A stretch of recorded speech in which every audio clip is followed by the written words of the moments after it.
Rollins didn't have a website. Yes. You offered to do it. They tried to pay you. They did pay me. They did pay you. Yeah. But you didn't want to do it for money. You wanted to do it to learn. I wanted to do it. You know, it was funny in that year, and that's where they say timing is everything. I show up to campus, and they are digging trenches all through campus. Okay. I'm going, what are they doing? You know, what's happening here? So they're putting in fiber optics. And I was like, what is fiber? Why do you need that? We're doing that so we can get connected to the internet. What is the internet? Crazy. And it sort of went on from there, just sort of curiosity. And then the web became a thing shortly thereafter. And I was there. That was 97? The fall of 94, spring of 95. And even though the web was already, you had things like America Online. You probably don't remember it. They used to send 1 trillion discs out to everyone. You get a free membership to America Online. I remember. Okay, yeah. That's how you got And connected. I heard in Puerto Rico at that time, for example, it was the dial-up. I realized that the web was the thing. I was classic nerd from the word go. Growing up, my dad had computers, so I was always a geek about this Your stuff. dad was a professor of business. Yes, of business. Yes. In Rollins, which is great. Yes. I love and that. so when I was growing up, he always had these old PCs. They were new then, but he would write because he was very well written. He wrote over 40 textbooks.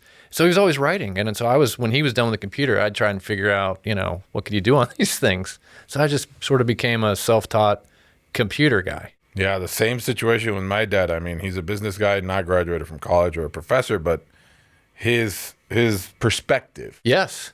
is a very different one than I think a lot of people, because he was an entrepreneur. So he understands a lot of that stuff. The issue is that I always tell him, like, hey, man, you could give me advice, but I still have to live it. Right. And that's the hard part with parents, I feel. Like, they want to fix all your problems. They don't want you to go through some stuff. And I tell him all the time, still to this day, like, yo, the other day I went crazy on him and I said, man, you got to let me learn. Like, you can't just try to do everything for me and try to fix all my problems. I have to fix them myself sometimes, But isn't that interesting? Because I think so many parents have different styles. Yeah. Some want to hover, the helicopter parents. Others, they call them the snowplow parents, where they want to get in front of you and clear the path. I didn't really have that. You didn't have that? That's good. I had, we're going to let this kid learn. We're going to give him what he needs. We're going to build his confidence. Make him feel proud of who he is, help him figure out what he's good at, what he's not good at, what are his values, help him understand that. And then ultimately, you got to go do it. No one's going to do it for you. They throw money just because they don't have the time, right? Right, good point. So in college, like, I was living large, but then after he sold his company, it was a different guy. And to this day, sometimes it's hard for me because it's like he's not the same guy that he was, when I was a child. So is he more mellow? He's more mellow. He's more, well, to some degree, but he tries to, like, when I go to his house, he's like, do you want a water? Do you want something to, like, I was, yo, please, that's really awkward. Please stop. Because he never did that. Yeah. It was so different. Yeah. I love him to death, but he's a hard ass, and it's not bad. Yeah. I think as years go by, you start learning more and more. You have to be sort of a hard ass to be able to be in business. You got to develop a thick skin. I think you've got to be super determined. You have to be. I read that the hardest part for you in the business, the first time that you had to let go of somebody. I think that ties into personality. I think if you're disappointed that you want something to work out professionally and it doesn't. I think what I learned, though, in those early years, because I hired my first employee when I was 20. So I didn't have a lot of on-the-job training in how to do these things. But one thing I did learn is you can coach people to a place where they understand it's their choice in some instances, whether or not they want to fulfill the obligations of the job. Right. Yeah. And so, but letting people go when there's a huge downturn in the business or the economy, that's the worst. Oh, that's the worst. When it's like you've done nothing wrong. When COVID happened, that hurt so much. Yeah. Especially in your world, right? Yeah, where it was hard. We were fortunate because you could operate work virtually. From home, yeah. To some extent, it wasn't the same, but you guys look like you're doing so well. Yeah, but it's been tough. Yeah. the comeback from COVID has been great, but it's in the last 2 years, I feel the restaurant business has evolved tremendously. And it's changed towards the future. I think it was going to happen. I just think that this accelerated it. In our business, the big change came when Uber showed up. Right. Because Uber basically took out all the staff that did not want to be in the restaurant the whole day. That's where they went. That's when they went. Yeah. I could deliver food. I can take people to their home, stay in my car, turn it on and off whenever I want, be in my PJs. I don't have to deal with a manager. All these things that were a benefit to them.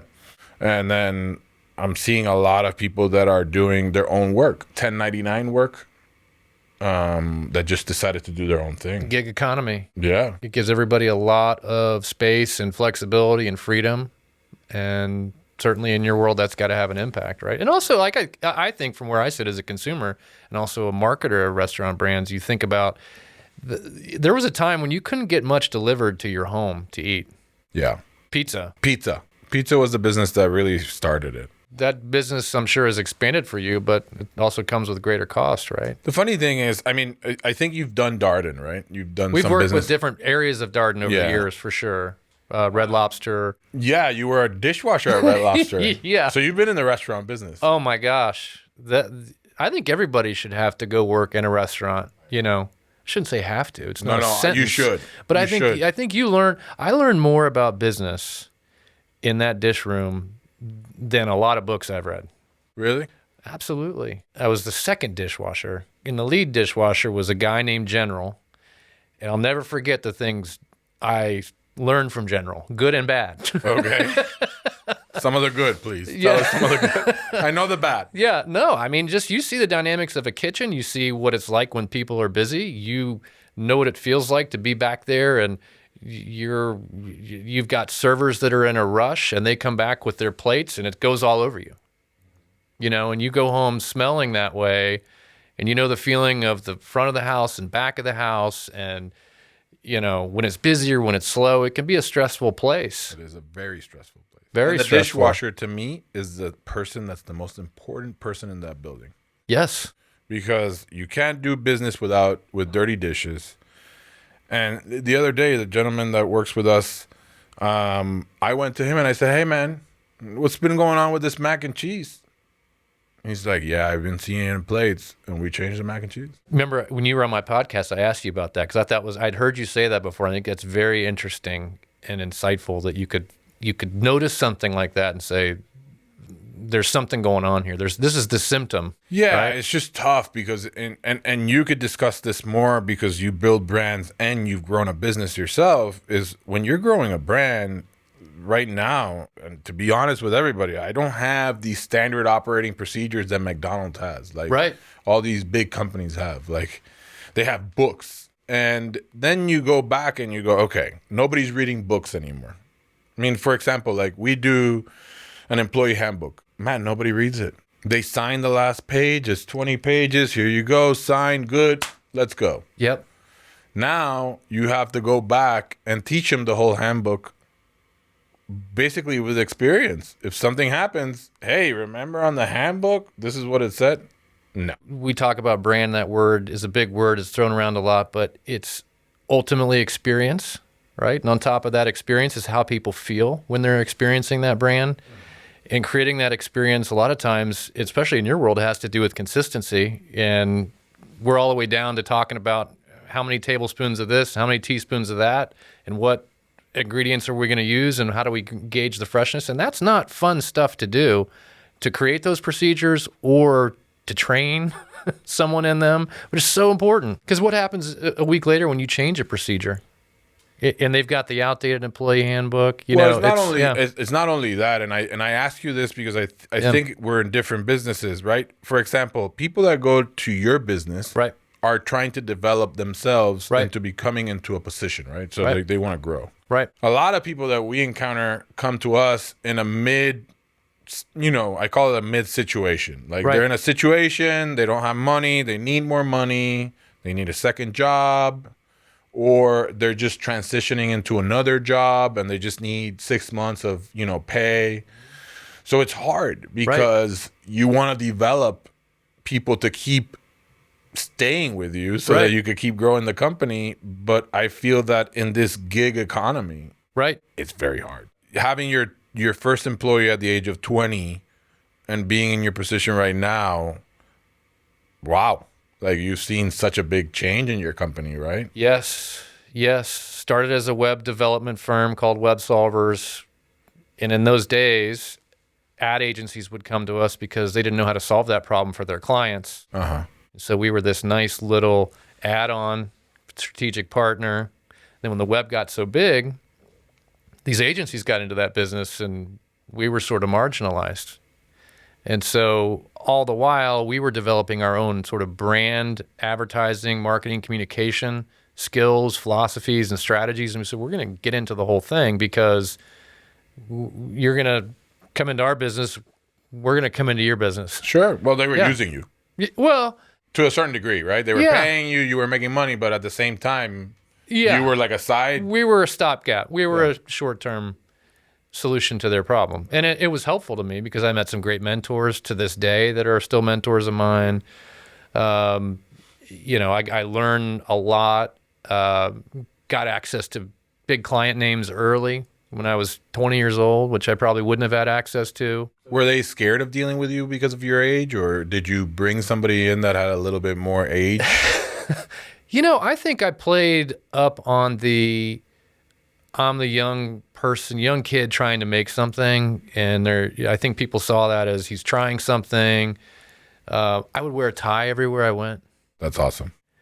And clothes change. Yeah, I was always on time, always yes sir, no sir, and I think those factors at least gave them the impression that I was making the effort. For us, in the experience through the pandemic, I felt like we were in high school again, and you were being judged every day by everything that you put out in the web, and the social media platforms, and you were fighting for that dollar, and you had to be cooler than everybody else. And I didn't like that. Yeah. Because it's a lot of work. Yes. You have to put so much material out there. You have to constantly be creating stuff. Where did that name come from? The Findsome and Winmore. Findsome and Winmore. I'll tell you where it came from. We had this business, Web Solvers, and it occurred to us actually with a conversation with my dad. We were at a point in the business, an inflection point, and it's like, Dad, I'm building websites for these companies that come in. I was like, but a lot of times it's almost like a person who gets sick and goes to the doctor and walks into the office and says, I'm sick and this is what I have. So they're self-diagnosing. And a lot of my clients were coming in and they were self-diagnosing that whatever problem they had, they needed a website for. And it really occurred to me that most of them had a sickness or a aspiration. They wanted more customers. They wanted more clients. Mm-hmm. They saw the website as being the tool. Wasn't always accurate. Wasn't always on point. But we developed a tagline called Finding and Winning You Customers. We made a decision we were going to change the name from Web Solvers to something else. And we went through the process of developing a name. And it's hard. Naming is, you and I talked about this, because I think you have a great name. Pigza. Everybody hates it. My dad hates it. I fight with him all the time. I put the sign up. He keeps telling me, you could change the sign. You could change the sign. Just change the name. We brought all these people from Darden. Nobody understood it. And you know what? I just made a decision, a few months ago that we're calling it an Italianish joint. And again, everybody's like, what the hell? Hey, man, like at the end of the day, we live in a world where there's no parameters anymore. It's increasingly hard to find a name that you can get a trademark for, that you can get a domain name for, that people can spell, that is ownable, that's unique. And so all these factors. Anyway, so we've arrived at the name Findsome and Winmore out of taking that finding and winning you customers and turning it into characters. Cool. So that becomes the spirit of what we're really here to do, is to help clients find and win new customers. And at that time, you had your company by yourself, and I read that you brought in some people to help you expand into that business. So I'd gotten to a point of probably 10, 11 people, up to 17, back to 10. And when we were making this transition, actually brought in a client of mine, Kelly Lafferman. Yeah, she's great. Kelly's awesome. And so she was a client at Tavistock and at CNL, and we became friends. And we always talked about working together. And there was just a point where we just said, we're going to do this. So she came in and we started really talking about this. And she really had that initial brand marketing expertise led us there, and together we have this practice that includes a lot of things beyond building websites. Still a big part of our business. But sure. Do you think that helped you because you were ahead of the curve in terms of digital, right? Absolutely. To us, that was a differentiator because we would say our roots are in digital.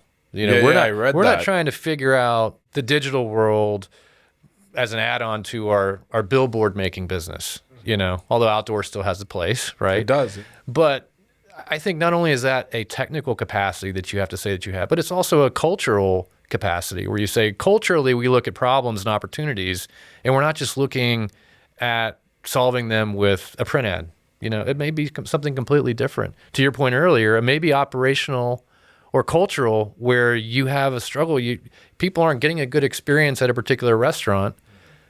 And it may not be because of the logo. That's why I wrote this book. That was what inspired. It was a restaurant experience where that same scenario happened. Really? Absolutely. That just the experience was terrible, but there was a restaurant. I don't want to put too much out there because I want to read it. No. I like the story though because there was a restaurant that was struggling in a few areas with experience, with food, sort of not knowing who they were, right? There's a little bit of everything there, and you never really got it.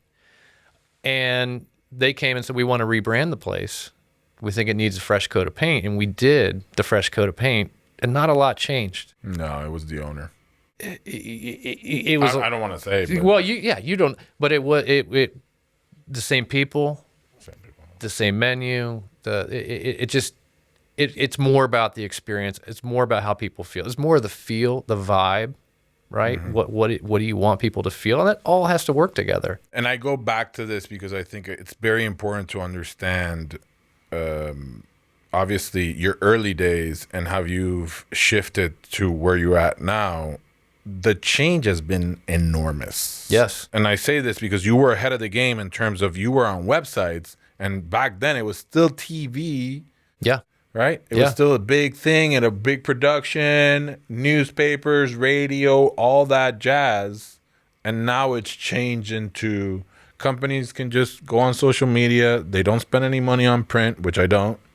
I don't spend any money on TV. I don't spend any money on anything other than social media. Right. What do you think about that? I think you're dead on as far as change, right? Because I can remember when Twitter, you mentioned Elon Musk, when Twitter was not important to people, to clients. No. Look at where we are. I'll fast forward all the way to TikTok, right? So many people are on TikTok, but yet a year and a half ago, people were what's TikTok? I'm on Instagram. That's where everybody is. Look how much that's changed. Look at people saying TikTok should be banned, So I think I'm always about thinking about how you can build your brand on your own land, not rented land.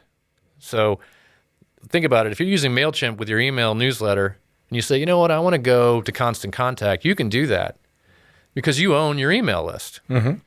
You can't do that on Instagram. You can't go from one Instagram to another. And what if they change the algorithm or Google changes its algorithm, which they continually do? They change it on us in Instagram, and we basically have a story that, 1,500 people looked, and now we have a story that 200 people looked. Well, look what one change that Apple made within its iOS, 18 months ago, completely kneecapped Facebook, Meta, Instagram, because you used to be able to track people, know exactly where they were going.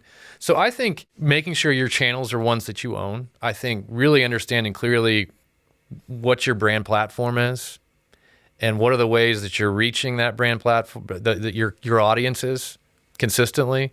And then data. Are you measuring? Are you really watching what's happening? It's a lot. It's a lot of work, man. It's a lot. Four-wall theory, right? Okay. It was a TGI Fridays thing. If there's any TGI Fridays employees out there that listen to the podcast, you know about this four-wall theory. Is basically you can control everything that's in your building, but anything that's outside, you have no control over. So let's focus on what we got in here. And that's always been my way of looking at it. The hard part, and I still to this day live in that world, is just I can't see it in my sales. I can't see how many, if 200 people saw that Instagram post, I don't know what it translates to me in sales. Right. We talked about the podcast. I mean, putting yourself out there is basically the only thing you can do by doing all these social media podcasts, that newsletter that you do on Mondays. Do you still do it? Yeah, I don't do that newsletter anymore. You don't do it? No. Yeah, I try to sign up, but that was one thing I abandoned because the effort in relation to the return and the feedback. Yeah. And I'm a believer in stopping certain things when they're not working. You got to quit certain elements. Yeah. So the effort and the return was one where I said, I'm going to move on to something different. Our podcast has been very helpful. Yeah. But to your point earlier about all these things to measure and look at, I think that's one of the curses of all this, is that there is so much that's being counted. Your Google Analytics, you could open up Instagram and analytics and look for days, and then you go, what does this mean? So I think it's important to say, what are the key things that are important to us that we say are really going to drive impact, when it comes to our business, and trying to figure out what those are. I love the Einstein quote of not everything that counts can be counted, and not everything that can be counted counts. That's the truth. 100%. And so you've got to figure out both sides of that, and not everything that we can measure matters. And one of the things that I was looking at, and I was telling you about the restaurant business, it almost is like it's going back to its original way of doing business. Okay. Where the experience is huge. Right. Yes, there is some photography, like, for example, in Pizza, the bathrooms, we spend a little bit more money so that people, could take photos in the bathroom, because that's a new reality. Be careful with that one. No, I'm not. I'm just saying, like, the Shitty Beautiful. Right. I don't know if you've ever seen this, but the Shitty Beautiful basically takes photos of your bathroom. Serious? Yeah. No, I haven't seen that. And I love them. And they take a photo of your bathroom, and you're on Instagram. Yep. And believe it or not, I think in the business, when you were a dishwasher, they talked about the bathroom as being one of the most important 100%, things. 100%. Right? Because if it's clean, if it looks great, all that. And I feel like, and I want to ask you if you feel the same way, but that businesses are kind of going back to the relationship. What was really important before. You know what I mean? Like the relationship, the food, the vibe, the music, the temperature. Yes. The lights. Yes. All these things that restaurants, as you're talking, you repainted the whole brand, but there was other things that you have to look at. We had Caleb from Hawkers on our podcast. Yeah. He talks a lot about lighting, music, temperature. He's like, that's the first thing I look at. John Rivers is on our podcast. I saw he just was on. John was talking about the music and cultivating and curating the right music, right, that's going to match the vibe. I had a story yesterday. Makes me think of this. My wife called to, hey, you want to have lunch?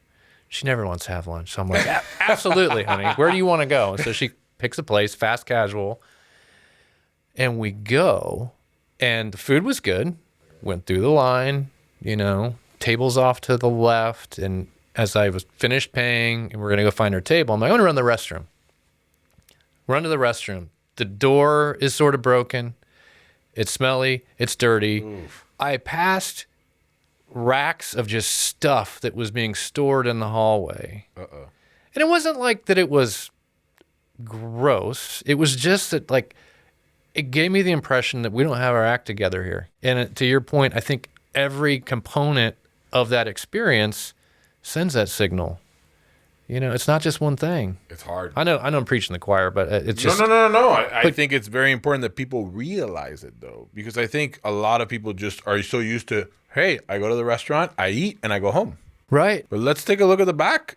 Right. There's staff, there's food, there's recipes, there's, paying taxes. There's all these things that you have to realize when you're an entrepreneur. Absolutely. That you went through. Absolutely. Yeah. And you have a different experience at different places. You go to 60 Vines comes to mind.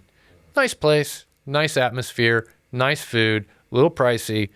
But you go to the restroom, super clean, scented candles. They actually sell scented candles, scented soap. I mean, you look at all these things that basically, I just brought him a book that I read. It's called Making Movies.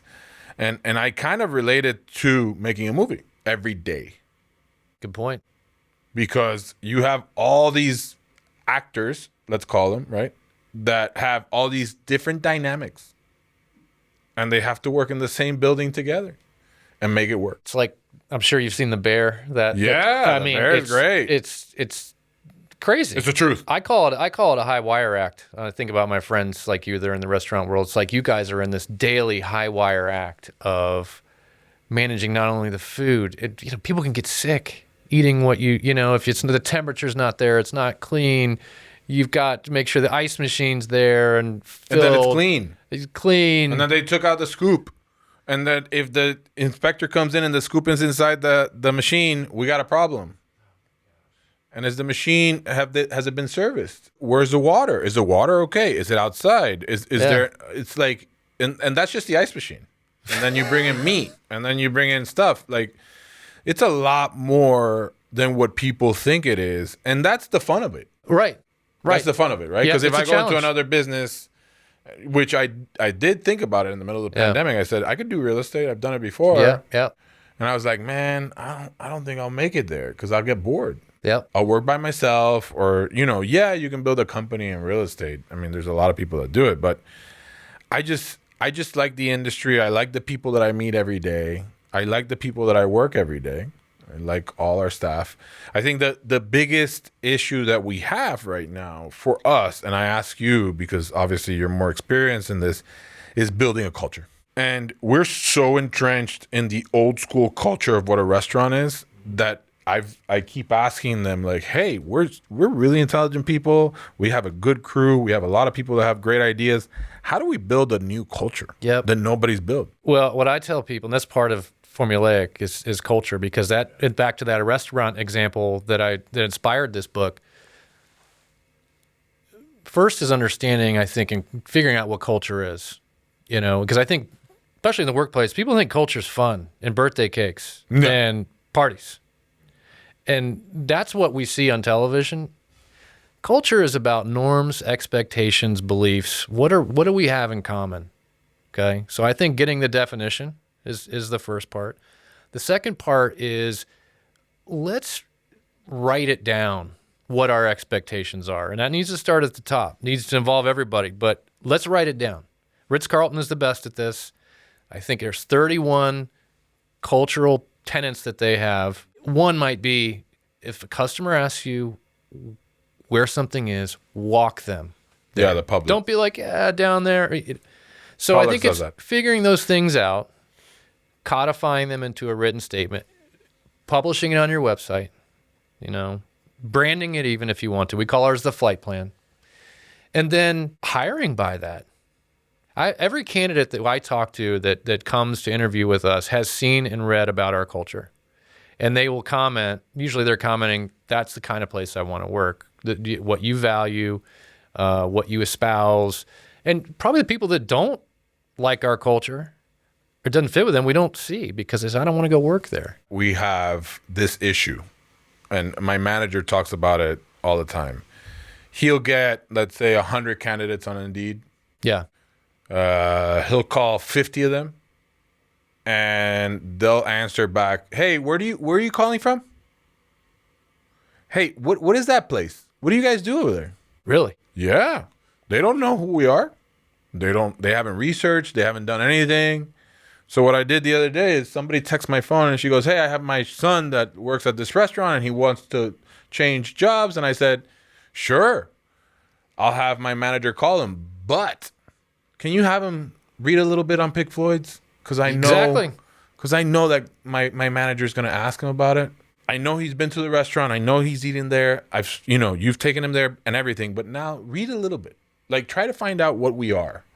Yes. Because it's important, believe it or not. But the right person is going to do that, right? The right person is going to, we talked about, I sit down here, you told me all the things you did before this. You prepared, you looked at who I've had on my podcast, you know about the book. I did the same thing with you. I think that's part of what you're looking to identify.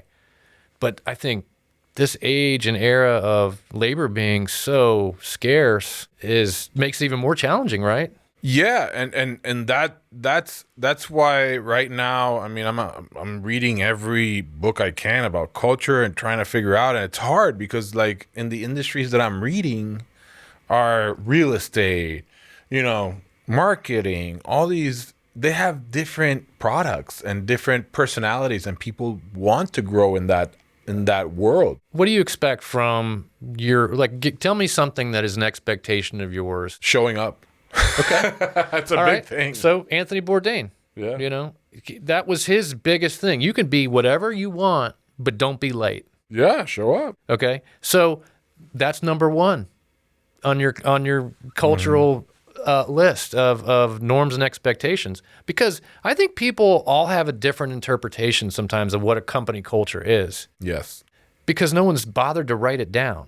Absent it being on a piece of paper that the boss man or the boss lady has said, this is how we're going to do it, people are going to come up with their own idea. It's just like what we're dealing with this flood water. The flood water is going to go to the lowest point. Behaviors are going to go where they're going to go, right? They are going to happen. Every company has a culture. Either you create it or somebody does. Exactly. Yeah. So I think that's what, and I just would open a note on your phone over the next 2 weeks. You guys just write down what you think your key norms are. Use your own language, because you develop and use your brand voice, which you have a good one.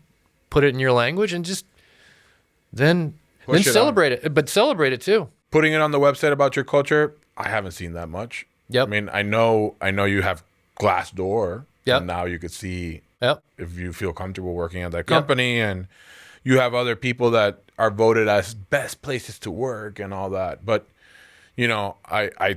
I try to tell them like, hey, Google has lunch for you. Google lets you, take a nap, and right. Netflix doesn't require you to tell them when you're going to take vacation.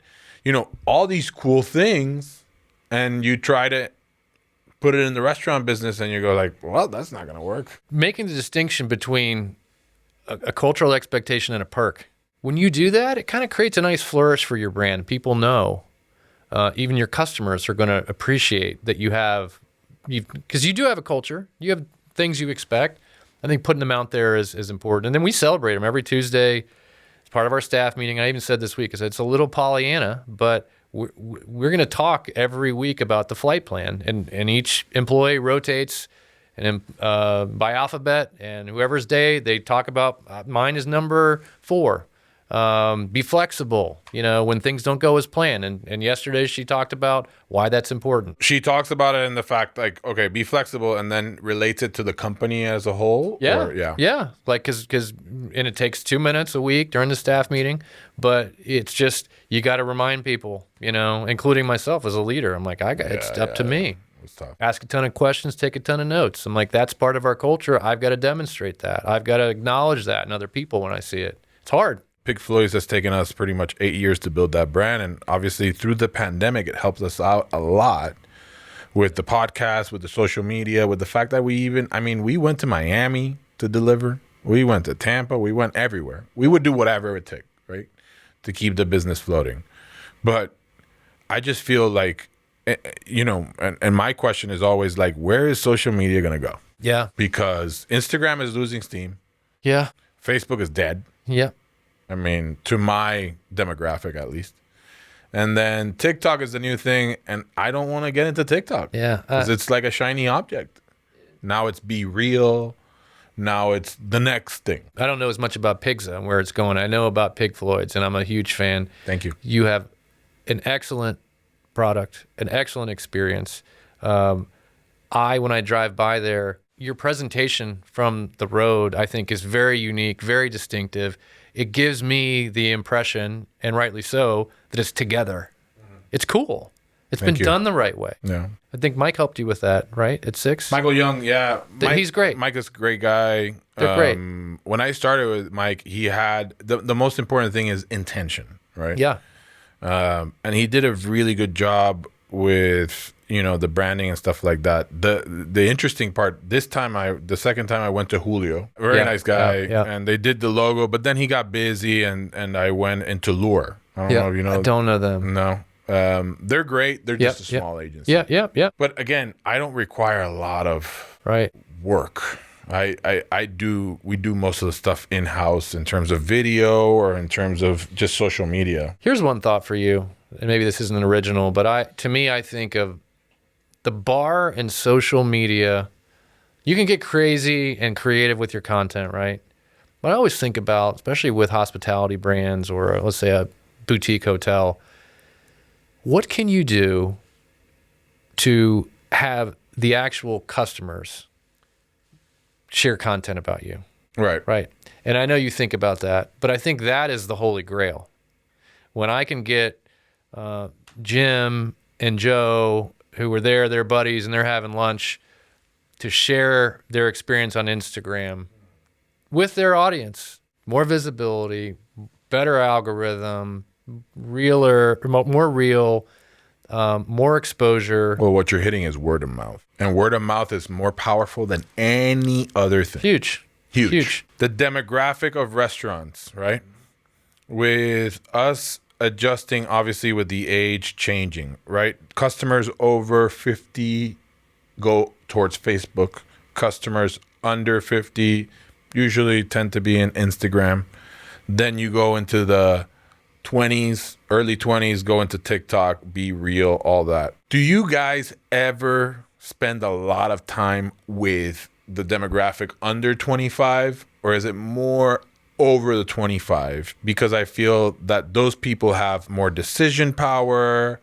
They have money because they're working, and also they know what they want. We do, for sure. You have to be thinking about these next generations, right? And the behavior, because what their behavior is, their parents are watching and following, right? That's what happened with Facebook. That's what happened with Instagram, and the kids go somewhere else. So I think you have to be aware of the trends. I don't think you make any huge bets on the future of your brand based on one channel, but I think you've got to be thinking about them. I think you've got to be watching them and thinking about, how do I place small bets? What's working? What's not working? How is privacy going to change all of this? So I think you've got to be monitoring and learning as much as you can generationally. I mean, I'm speaking to myself, as I'm not preaching to you. No. I think it's everybody. I think it's Vic. I think it's Jenna. I think everybody in this room understands that that's the case. I mean, things are changing so quick. And in the workplace too. I mean, what the expectations are at the workplace, How does diversity, equity, and inclusion, how does that play a role? How does that continue to play a role? How does mental health? That's huge. That's on my mind a lot, on my mind a lot. As we grow, I think we're probably going to push as a benefit is that you could get online mental health, or you could talk to a psychologist online and we'll pay for it, right? Yep. Because I think that's important in our business. I know that you've written 3 books. Yes. I know that you like to write on planes. I do. Because the phone is off. Yeah. What inspires you to write? Number one, I'm an introvert.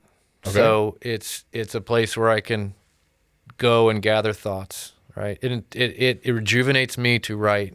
But really what moves me to write, the things that I do in my business are trying to help clients with the same repeated challenges that I see them having. We just talked about culture. Every client I talk to, there's a cultural element of that conversation. So I'm not surprised that culture's on your mind as somebody who's growing a business.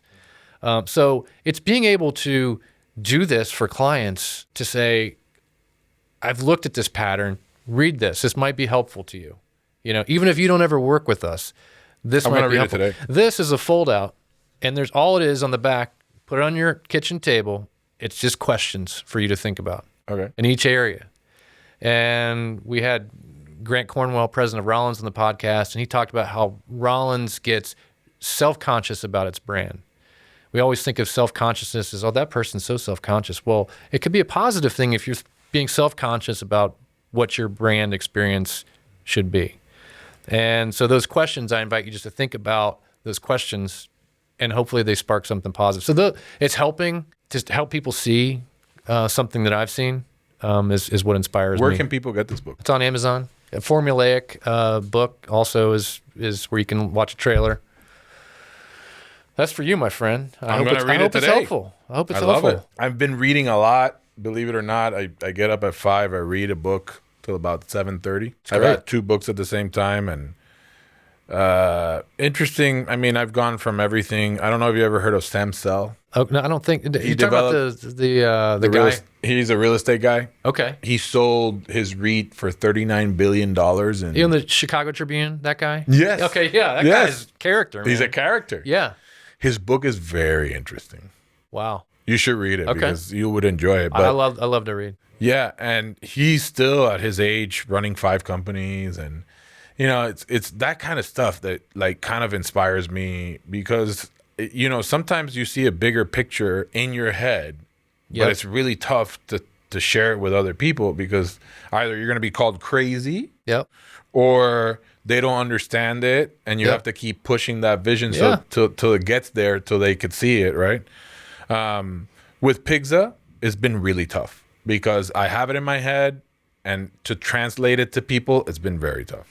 Very tough. But it's you're gonna get there. Oh yeah, we'll get there because we have to open. Yeah. but that's the toughest part. I feel like in our business, it's not really even the food, right? It's the people and how to translate it from your brain into what you want to put out. Thank you for coming in. It's been great. I've enjoyed it. I'm going to text you after I read this book. Do it. Thanks for having me in. You'll get a text in the next few days. Thanks for having me in. Thanks for coming in. You guys have been great. Yeah, thank you. Awesome.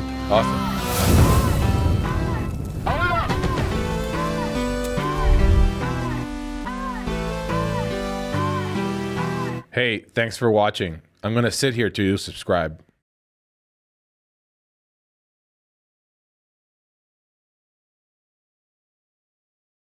Hello? Subscribe.